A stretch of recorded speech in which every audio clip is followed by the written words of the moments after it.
Hello, everybody. My name is Dr. Victoria Grinman, and I'm here with Polina Shkadron, a very, very good friend, probably my best friend and amazing colleague. And hi, Polina. Hi. So I'm so excited to be here with you because we're actually going to be talking about something that we're both very, very passionate about. And we've had a lot of conversations about this amongst ourselves, and parents are asking often, what is the best approach to working with kids? So we thought we would come on and just have a conversation about it, right? Just because there's so many different approaches to working with children. And because we work with kids and parents that have so many kids that have challenging behaviors, there's a lot of misinformation about what is best for kids. And so we want to make a very hard case for the importance of relationships, right? And I'm obsessed with relationships, and I know you are too. So let's get into it. What do you think about this, just generally speaking? I feel like I always tell parents that the relationship comes first and that emotional connection with their kids, that comes first. So whenever we start with a new therapy session, it's always that building of trust. And that's the underpinnings for everything. And then it molds and then it builds so that we can start addressing some of those goals that was the reason that the parents reached out in the first place. And, the goals just vary from, my child is on the spectrum and isn't using language to communicate. It sounds more like my kid just hits me every time that he's upset. And I don't know where that's coming from.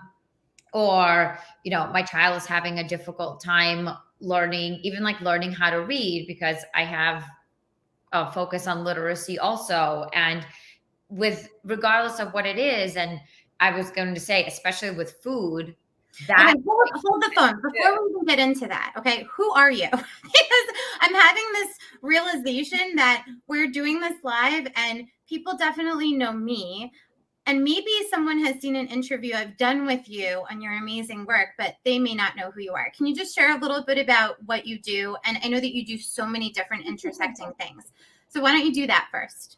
Okay, so I consider myself to be a developmental clinician, right? So I'm a speech and language pathologist, and I'm also a nutrition educator. So I have dual degrees, and I also have a certificate in family trauma, and that has really formed the scope of the work that I do.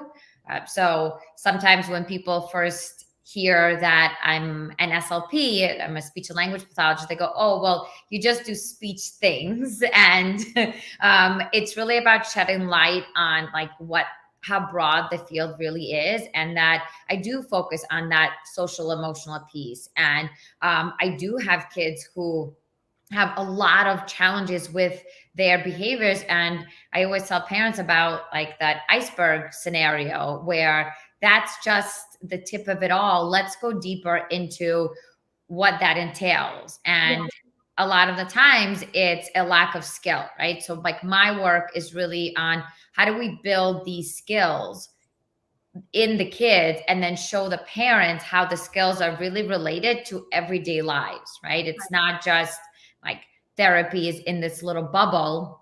Yeah. So you just hit the nail on the head. And I think that this is a really great starting point, because people come to both of us, right? People come to you with these challenges that they perceive would be really well addressed by speech and language therapy.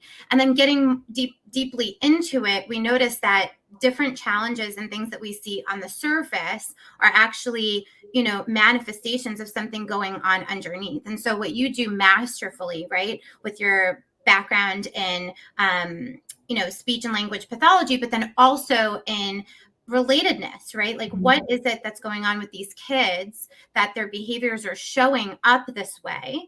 And then a lot of times I, refer to you in that kids sometimes have a hard time articulating for whatever reasons, right? Or you also do a lot of feeding therapy, and a lot of feeding therapy related to the trauma associated with either the cultural aspects of feeding, right, in the households, and the dynamics that are relational, or it could be just the relationship with food. And so these behaviors are not just things that we can, well, I'm getting ahead of myself, but a lot of times parents think, well, fix my kid, right? Like, cut this behavior off. How do I make this behavior stop? But we are thinking about things a different way. We're not just behaviorists that are going to teach parents or tell kids how to stop a behavior because it's inappropriate or unexpected.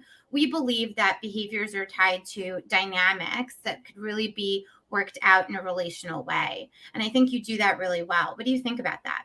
I like the dynamic piece, and that's why every therapy session is dynamic. And I don't look at it as, oh, this went poorly, or this went really well. Even with a recent conversation, even if I myself think, oh, that session was a struggle. Like last night when you texted me.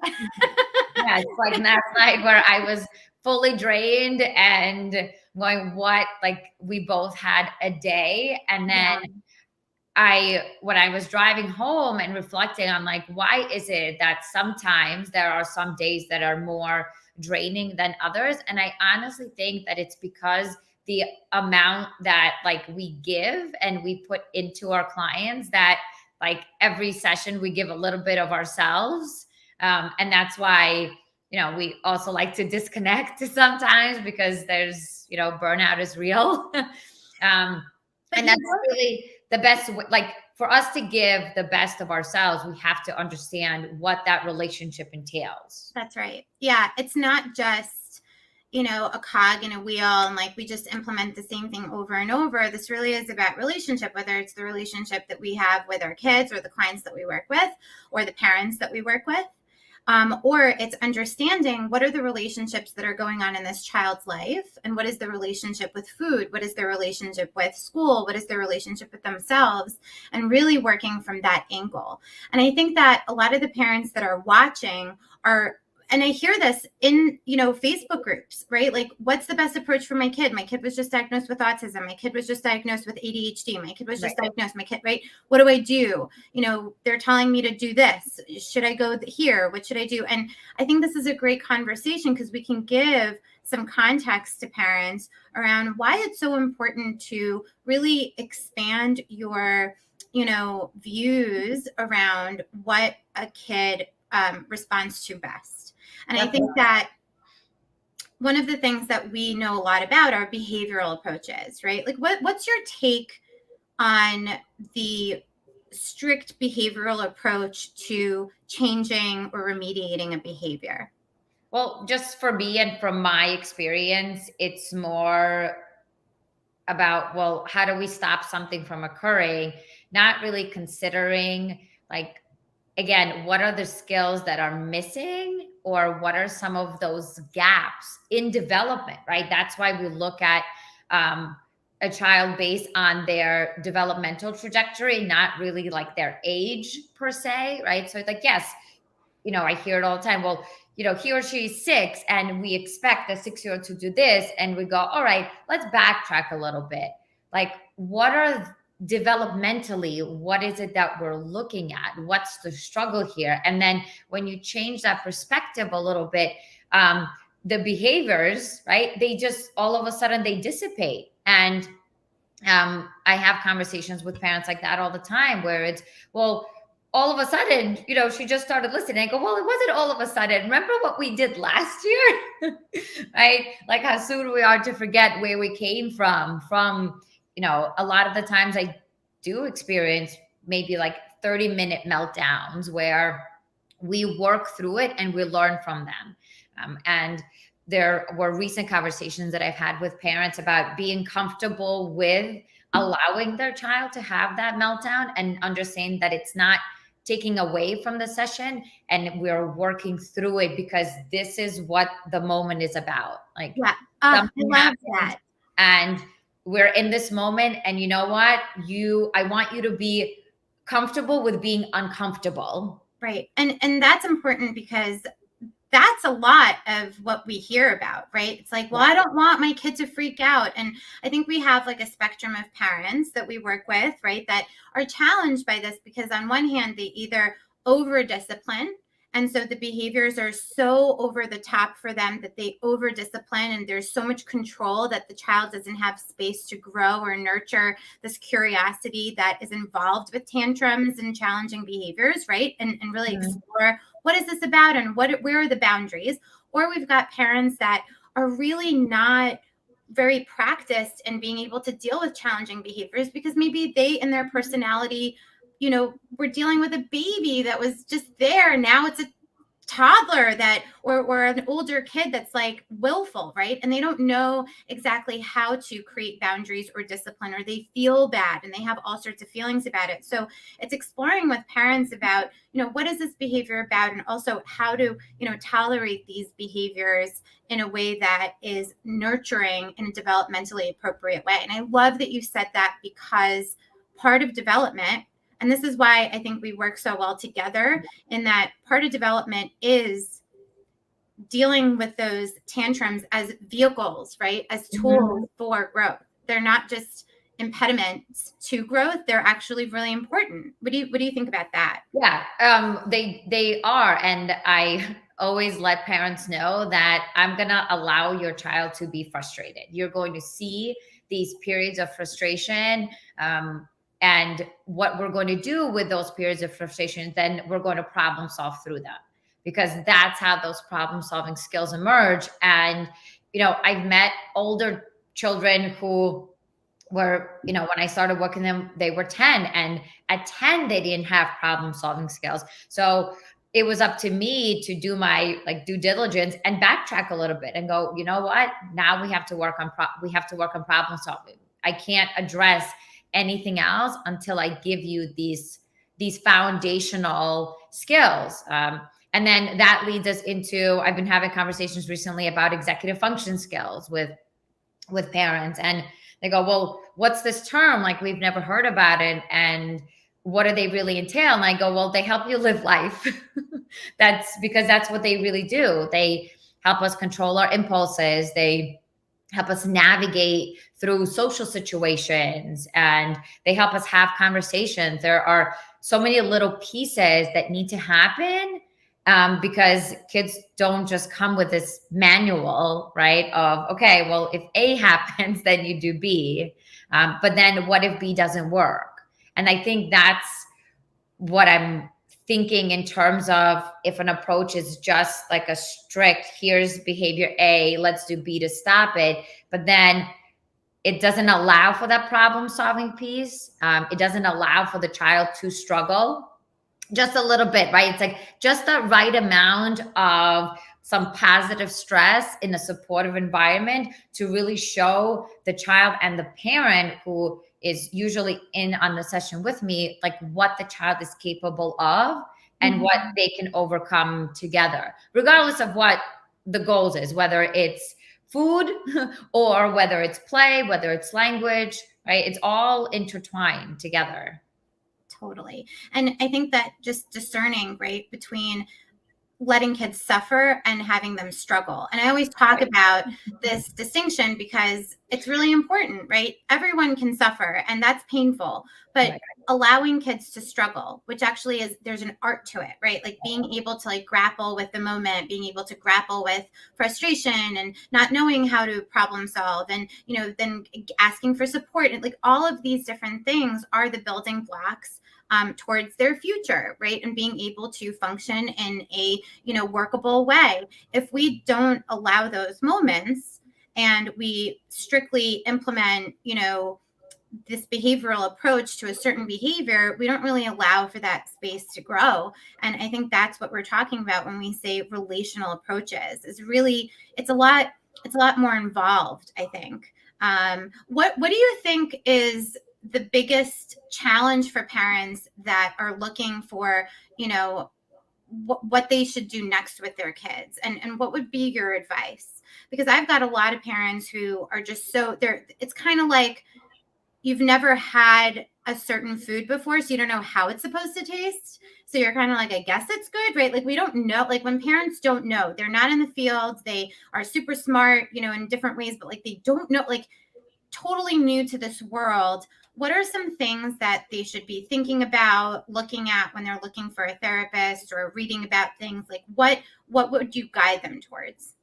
I would guide them toward keywords. Like, is obviously like we want play to be a part of building these kind of relationships, and it's really intertwined in everything that I do. You want to look at whether or not there's trust and how that trust is built, right? Mm-hmm. And I always tell parents that they're going to be like the best judges of like whether or not that practitioner is right for them. So even when I take on a new client or when we have an introduction, the first thing I say is, well, let's see if we're a good fit.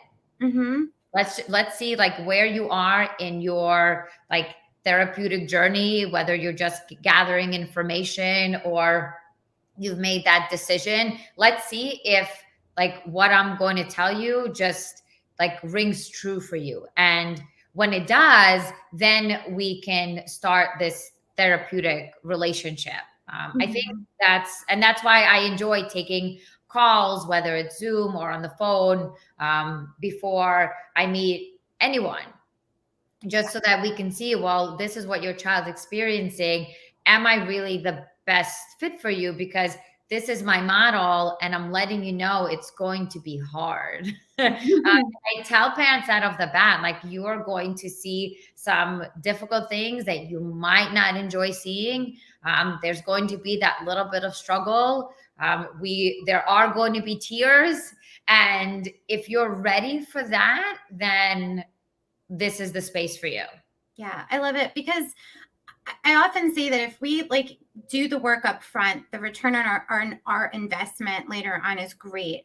And I think what a lot of the times what happens is parents wait a long time. There's this constant thing I hear about, well, we thought that he was going to grow out of it. We thought that she was going to, this is just part of her personality. And then of a certain age, it's never too late, right? But it's always better to start early. We notice that it becomes more challenging because behaviors have already been set in and expectations about the world around us have already been, set. And it's much harder to reverse than it is to start from a place of relating well, right? And it's really like our work is really about helping parents and children. And I work with adults as well and couples and all of that. You predominantly work with children and parents to help them relate, right, to their environment, to themselves, and to one another in a way that is compatible. And I think that when parents are pushed towards a very behavioral approach, what happens is it's not that strictly behavioral approaches are bad, and I'll say this in a very transparent way. I'm a very big believer of, collaborating and there being an integration of approaches. And tell me what you think about this. I've always had this sense that behavioral approaches have a place, right, in the work. They do. I use them as well. Positive reinforcement, negative reinforcement, natural consequences. Discipline requires there to be behavioral strategies. But at a certain point, what I notice is if we just utilize, or if a person just, goes through these behavioral strategies, at a certain point, it starts to not work anymore. It almost kind of, runs out. And then what, right? And parents usually say, I can't connect to my kid. My kid's like not there. What do I do? Because all they've done along the way is utilize these behavioral approaches, and they haven't learned or practiced how to relate to one another, how to, kind of be able to see the emotion underneath the behavior so they can respond in a tactful and, emotionally compassionate way. Instead, they've seen the behavior, which is the tip of the iceberg, and had an approach to it. So I often say it's good to have an integration. What do you think about that? I love the integration piece. That's why we, we collaborate all the time. I have other professionals who I also reach out to, whether it's for like occupational therapy, right? Or like, other colleagues who are also SLPs, where if I say like, I feel like I'm a little stuck, especially when you're in private practice, you're just you, right? You can't just open the door and you have a team there waiting for you. Maybe not yet, right? So we have to find a way to really connect, and that's why like I like to have a network of who I could refer to, and then the best part of it is that when everybody's obviously like on the same page, right? So we're all seeing this child, and I'm wondering if I'm seeing him or her from one perspective, right? Somebody else sees the child from another. And then we say, well, how do we come together? Because I think my biggest struggle with it is if there are two very competing viewpoints. And then that's the part for me that leads to confusion for the child and the family. So that's my take on it. If the viewpoints are just polar opposites and we can't come together for some reason, then the child is getting like completely different cues. And I've had families come in and going, we are so confused. Yeah. What is going on? Yeah. And that's why it's so important to guide. No, sometimes I've even said to parents, listen, you're doing it this way. Finish doing it that way. See how that goes for you. I'm here, right? Like, give me a call, let me know, because this is not, aligned with my approach. And I think that it is so important to find professionals that are that transparent and, have an abundance mindset around clients, right? Like, we're in the business of helping people relate better. That's really what it is, to themselves, to their environment, to the people that matter to them most. And we have to really be responsible in that way when we're doing these consults, and make sure that everybody on the team, especially if it's a young child that has OT, SLP, social worker, all of these people, psychologists, therapist, all these therapists, that they're on the same page, so that when people are coming together and they're having team meetings, we're all speaking the same language. And we have someone here, a viewer, that actually said, yes, the emotion under the behavior. I'm very excited about that. Thank you, Trisha. Let's talk a little bit about that, because that's what we're really, talking about, right? Is the iceberg, the tip of the iceberg, and then finding the emotion underneath the behavior, or finding the reason why. I'm thinking about a family that I was working with yesterday, this couple, and one of the parents has a very, very difficult time with a certain behavior that the child has. And I remember speaking with them, and this parent's getting elevated and escalated and triggered. And what it looks like, from my point of view, is two kids going at it. Right. So what happens a lot of the time is parents are parents, right? They're these significant figures in this child's life. But when it comes to certain behaviors, parents get super triggered, and the response is often, again, overly disciplinary to take control, or just so annoyed that they can't see beyond the behavior, right? So a lot of the work is, what's going on for you with this specific behavior? Like, do you just not like is it just annoying? Like, did you have a sibling that did that? Like, is it just getting into your skin, right? So it's teaching parents to ask themselves, like, what's going on for me right now, right? Let me like sit back and notice what's going on for me. And then, okay, because I know what's going on for me, it's really about the child. So what's going on for the child? What's the need that's not being met? And knowing that this is the way that they've learned how to express their need.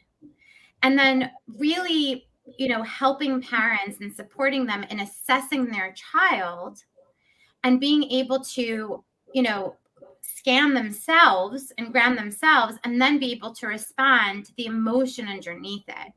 What's your approach to that? Is that something that you come up against as well? I do. And it's so interesting, because I had a client like recently return. And I think it's part of, because it's a beginning of a new school year. There's so much change that's going on. And we built these really great skills throughout the spring and over the summer, that, we came to the decision that, everything seems to be going well. Let's take a pause. And then where it looks like, well, all of a sudden, all of these other emotions come to the surface. And something that like really touched my heart was when a parent shared that their child said, Polina is the only one who understands me. And I was like so touched by that. I was not expecting it. And I go, well, let's actually look at that. Like, why? And it's because I've shown that I get you. Like, I see where you're going with this. I see you, right? I see what's happening for you. And even when we're having those difficult moments, like, let's reflect on this together. And again, this is a child with like language skills that are exceptional, and then then there's a social emotional piece, right? Like the pragmatics of, I have all of these skills, and then all of a sudden these expectations are set for me, right? And it's expectations by parents, it's expectations by teachers. Well, like, you have words, use them, right? But we can't always find like the right words to use, especially when we're overwhelmed with emotion. And when I tell parents, well, isn't it the same thing for you as an adult? Like, when you're emotional, don't you do things and say things that you wish you hadn't? And when I show it to them that way, they reflect and they say, oh, you're right. I do have days where I'm just snapping at people. And I said, right. And it's okay for you. So why isn't it okay for your 4-year-old to have an off day, or to have moments where there's struggle, and then to feel like no one's on my side, right? So like, that's the part that I also want parents to understand, is that, like, remember that you're looking at the situation with your adult hat. And I tell parents, we're going to practice taking your adult hat off and putting on like the hat of your individual child. Okay. And let's really listen into what he or she is showing us, if they have language, what they're telling us. And then it's up to us to interpret that.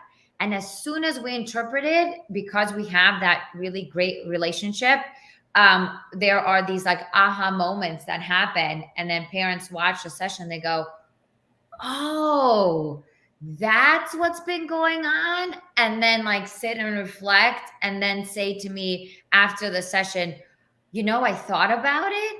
Now that makes sense to me. Like, all of these things have happened during the day. And then like my child brought the day with them. And I go, right. Just because the school day ended, it doesn't mean that everything that happened stayed there, right? They bring the day with them because something isn't resolved. And then, they wind up taking it out on you. And that's because they want to know that, well, you're my parent, you're going to love me no matter what. Yeah, right? I love what you just said. And it brings back so many of the conversations I have all the time, which is for kids. And this comes from Brene Brown's work. And it's a beautiful line that for kids, shame is the threat of being unlovable. And what that means is, right, when we get so elevated about a kid's behavior that we forget that we like our children, right? They take that as, I'm not lovable. And it becomes like I'm broken. There's something wrong with me. It's because of me that mommy doesn't love me, or that daddy, is so upset. But if we're able to see them, hear them, understand them, and communicate that we do, what happens is children get to feel seen, right? And then the behavior becomes the focus of like, oh, okay, so this is the behavior that has that impact on daddy. Got it, right? Me eating with my fingers, that's just an annoying thing for daddy because daddy's been annoyed about that since he was 7, right? That has nothing to do with me. It's just I happen to do it. Instead, what ends up happening is we relate to children as if like, oh, that is so annoying about them. Right. And we can do that with adults because hopefully adults can discern and say, oh, you're too sensitive, right? I know that you love me. Kids can't, because with kids, their development in terms of relationships is based on knowing that they're lovable and enough, right? And when we can't discern their behavior from the emotion underneath it and their need underneath it, we end up falling into a trap of having our kids not feel seen. And that's why they're so in love with working with you, right? And they enjoy coming to sessions with people who really get to see that. And we have an upper hand because we see them for 45 minutes to an hour and they leave. Right. So, parents, we get it. but overall, it's really about taking that nugget of gold that we get to experience with kids and really teaching parents how to backtrack a little bit, put that other hat on, right? Like you said, and be able to see their kids for who they are and not just for the behaviors that are challenging. And then have them be okay with the fact that it's a process and it's going to take some time, so that I, ask parents to just have that trust in me that I have their best intentions. And if I find that I can no longer provide like the best quality of service that I can, then I am more than happy to refer you to somebody else who I feel like can take over. And I've had those moments over the years where I go, like we've reached a point in our relationship that I've done what I can, and I feel like this next individual who I'm going to connect you with is going to really take you that one step further. And I'm very transparent about that also. Like I know who I can really connect with, and it's okay if we haven't had the opportunity to establish that connection. Then you're more than welcome to feel out other approaches. And sometimes I get like the repeat customers where like we tried this, it wasn't quite working. I feel like we're going to come back. Yeah, and that's okay too, right? Right. We should encourage that. Let's encourage people to go out and try it out and see what works. Gosh, these kinds of conversations make me go, why don't we do this more? I think they're great. We need to wrap up. So we're going to wrap this up. But, I saw that some people are watching. Some people are going to catch it on replay. If people thought that this was helpful, please let us know. We always like to hear about it. And, Polina, you're also going to be, sharing this and seeing what people think. And, in the future, if there are any topics that you think that you'd like to hear about from us specifically, let us know that as well. And everyone knows how they can reach me, www.growingkindminds.com. And then Polina, how can people reach you? So it's also through my website. It's www.play the number 2. Just kidding. So it's www.play the number 2 and then learn slp.com. Got it. So play to learn slp.com. Awesome. And again, Polina is masterful in working with younger children who are not just having language delays, right? But also behavioral challenges in the home, and also feeding therapy. I don't know anybody else who does it better than you do. So, because I love it. And you do. You love it so much. I think there are times where we talk and I'm like, Polina, no more work talk, right? Because it's like you love to talk about it so much, and so do I. But there are times where, you just love it so much. And I think that that's a testament to why we do what we do, right? And I think why we're good at it. There's a real passion and a sixth sense for what it is that we're talking about.